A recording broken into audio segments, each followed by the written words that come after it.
शुरू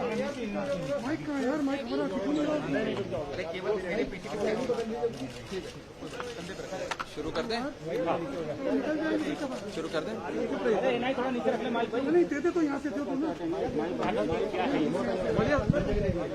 आम आदमी पार्टी की बढ़ती लोकप्रियता देख और आम आदमी पार्टी के नेता आदरणीय अरविंद केजरीवाल जी की बढ़ती पॉपुलैरिटी, बढ़ती लोकप्रियता, बढ़ता जनाधार देख भारतीय जनता पार्टी इतना बौखला गई है, इतना घबरा गई है, इतना डर गई है कि अब उन्होंने अपनी सारी एजेंसियों के घोड़े खोल दिए हैं और आम आदमी पार्टी को बदनाम करने के लिए, आम आदमी पार्टी को परेशान करने के लिए और हमारा समय बर्बाद करने के लिए, हमारे रिसोर्सेज बर्बाद करने के लिए हमें नोटिस और समन भेजना शुरू कर दिया है। उसी श्रृंखला में आज इन्फोर्समेंट डायरेक्टरेट, जो नरेंद्र मोदी सरकार का सबसे चहेता विभाग है, जिसे हर राजनीतिक विरोधी पे छोड़ दिया जाता है, आज उसी इन्फोर्समेंट डायरेक्टरेट ने आम आदमी पार्टी के राष्ट्रीय सचिव को यहां समन किया है। 11:30 बजे पूछताछ के लिए हमें यहां बुलाया गया है, नोटिस भेजा गया है। जिस रास्ते पे हम चले हैं, इस पे कठिनाइयां तो जरूर आएंगी। अरविंद केजरीवाल जी ने हमेशा हमें यही सिखाया है कि बहुत कठिनाइयां आएंगी, लेकिन हम लोग डट के इन कठिनाइयों का सामना करेंगे।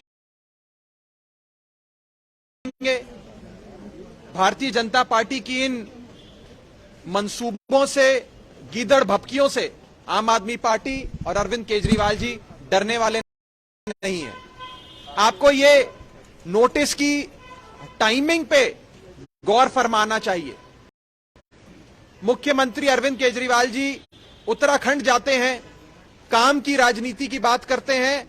आम आदमी पार्टी की एंट्री होती है उत्तराखंड में। उत्तराखंड में भारतीय जनता पार्टी को 2-2 बार अपना मुख्यमंत्री बदलना पड़ता है। भाजपा आम आदमी पार्टी को देख बौखला जाती है। आम आदमी पार्टी गुजरात जाती है और अरविंद केजरीवाल जी के नाम पर भारतीय जनता पार्टी के गढ़ में, सूरत में आम आदमी पार्टी 27 सीटें जीतकर भाजपा को चुनौती देती है। भाजपा गुजरात में अपना मुख्यमंत्री बदलने को मजबूर हो जाती है। आम आदमी पार्टी गोवा जाती है, कांग्रेस को खदेड़कर मुख्य विपक्ष की भूमिका में आकर भाजपा को चुनौती देती है। आम आदमी पार्टी और अरविंद केजरीवाल जी पंजाब जाते हैं, जहां सारे ओपिनियन पोल दिखा रहे हैं कि आम आदमी पार्टी आने वाले समय में पंजाब में सरकार बनाने जा रही है। स्पष्ट है कि आने वाले उत्तराखंड, पंजाब, गुजरात और गोवा के चुनावों के मद्देनजर भारतीय जनता पार्टी अब आम आदमी पार्टी को परसिक्यूट, परेशान, प्रताड़ित करने के लिए ये षड्यंत्र के तहत हमें नोटिस भेज रही है। मैं आपको ये बात याद कराना चाहूंगा कि बीते 7 सालों में भारतीय जनता पार्टी के एक भी नेता को ईडी का नोटिस नहीं आया, एक भी नेता को भाजपा की ईडी का नोटिस नहीं आया। लेकिन आम आदमी पार्टी को जब से आम आदमी पार्टी बनी तब से लेकर आज तक हर असेसमेंट ईयर में इनकम टैक्स के नोटिस आए।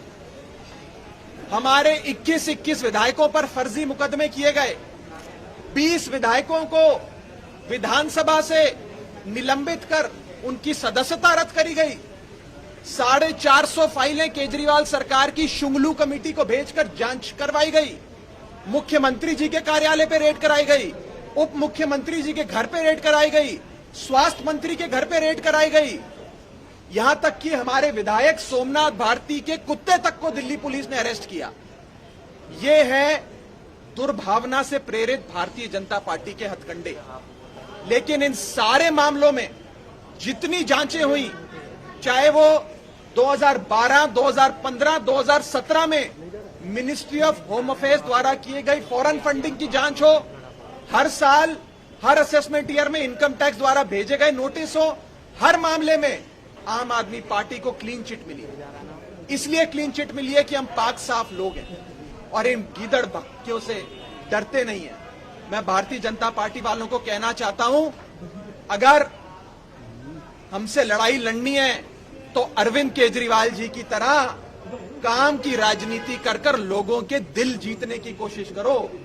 ये नोटिस और ये समन्स भेजकर तुम्हें अगर लगता है कि तुम हमें डरा सकते हो, खदेड़ सकते हो, हम घबरा जाएंगे, तो मैं ये कहना चाहूंगा, आम आदमी पार्टी वाले और अरविंद केजरीवाल जी के सिपाही इस मिट्टी के नहीं बने कि तुम्हारे इन 2 कौड़ी के नोटिस और समन से हम घबरा जाएं।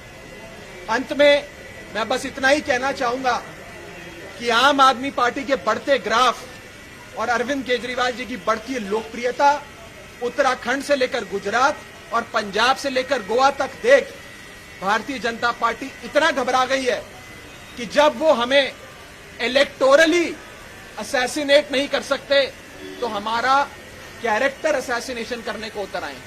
ये नोटिस भेज हमें परेशान कर, प्रताड़ित कर, हमारी छवि को धूमल करने की कोशिश भाजपा कर रही है। मैं भारतीय जनता पार्टी वालों को कहना चाहूंगा, हम हर जांच के लिए तैयार हैं।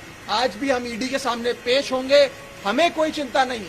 हमारे सारे बही खाते, सारे अकाउंट्स, आपकी सारी एजेंसियां दसियों बार देख चुकी हैं, हमें किसी बात का डर नहीं है। लेकिन अगर लोगों के दिलों में जगह बनानी है, आम आदमी पार्टी को चुनौती देनी है, तो अच्छे काम करके अरविंद केजरीवाल जी की तरह काम की राजनीति करके करो। बदले की राजनीति से ये नहीं होगा। आम आदमी पार्टी पूरे तरीके से रूल ऑफ लॉ में विश्वास रखती है और हम यही प्रार्थना करते हैं कि रूल ऑफ वेंडेटा पॉलिटिक्स हारे और रूल ऑफ लॉ इस लड़ाई में जीते।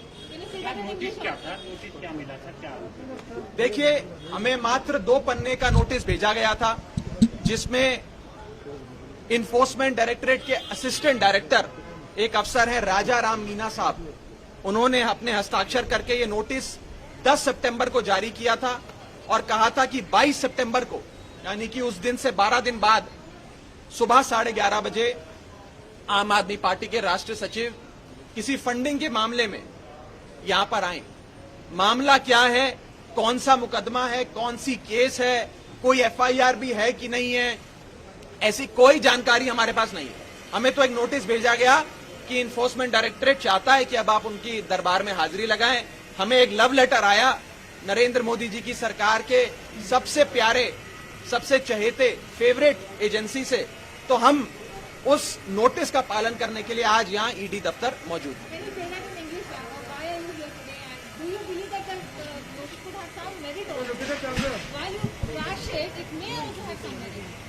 Look, in an unending quest to persecute the Aam Aadmi Party, every agency of the Narendra Modi government has been unleashed.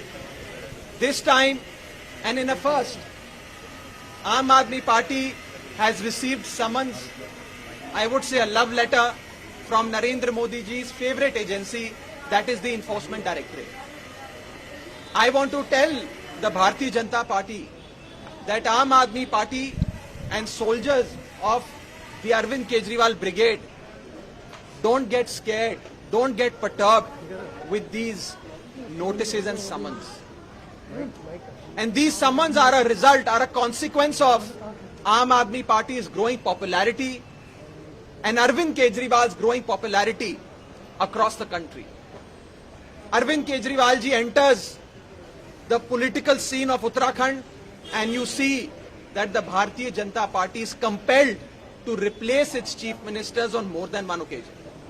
Mr. Kejriwal enters the electoral politics of Gujarat, defeats Bharatiya Janata Party in its fortress, that is Surat, and wins 27 seats. Subsequently, the Bharatiya Janata Party is compelled to remove its chief minister in Gujarat. Aam Aadmi Party goes to Goa, decimates Congress, emerges as the principal opposition to BJP. BJP stands rattled. Aam Aadmi Party goes to Punjab, and every opinion poll, every survey done in this country is showing that Aam Aadmi Party is likely to form a government in Punjab with a thumping majority. Growing popularity of Aam Aadmi Party and Arvind Kejriwal has resulted in these love letters, these summons, these notices from Modi government's agencies. Let me tell you that these notices, summons, raids are not going to deter us.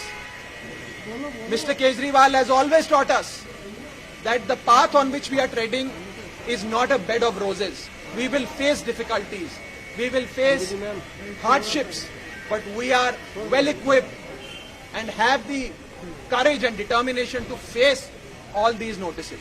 Aam Aadmi Party believes in the rule of law, and we hope that rule of law prevails over the rule of vendetta politics.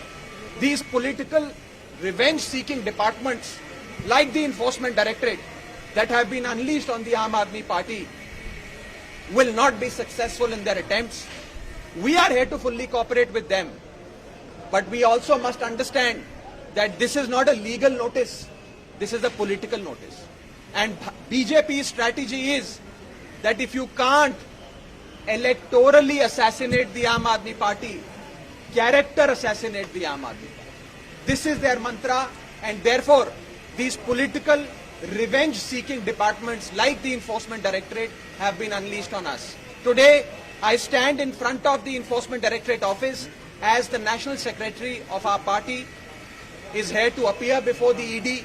We will most certainly cooperate with the agencies. And let me tell you that all these agencies have over the last 8 years looked into every books of accounts of the Aam Aadmi Party. Not even a single year, not even a single assessment year has passed by when we haven't received assessment notices from the income tax. CBI has raided the Honorable Chief Minister, the Deputy Chief Minister, the Health Minister.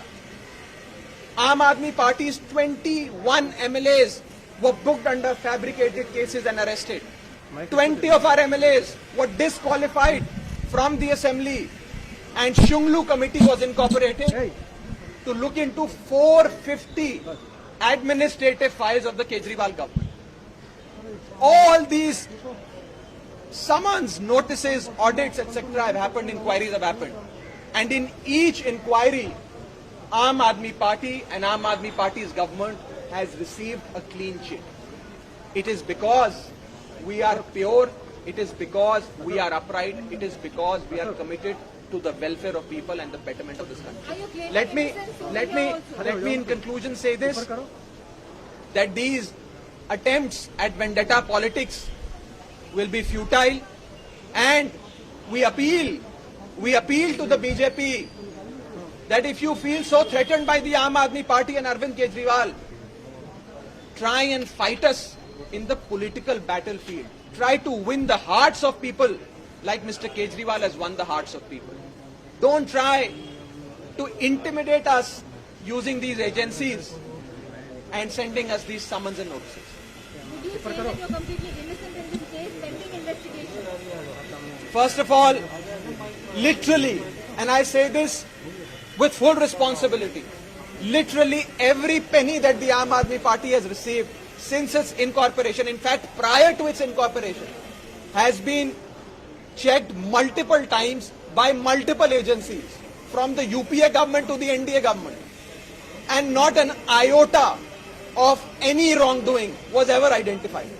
It's because we run an upright party with an absolutely upright man as our chief with unimpeachable integrity. And therefore, all these inquiries and summons will fall flat. These are nothing but tools to intimidate us because of Aam Aadmi Party's rising popularity and Arvind Kejriwal's rising graph in Uttarakhand, Goa, Punjab and Gujarat.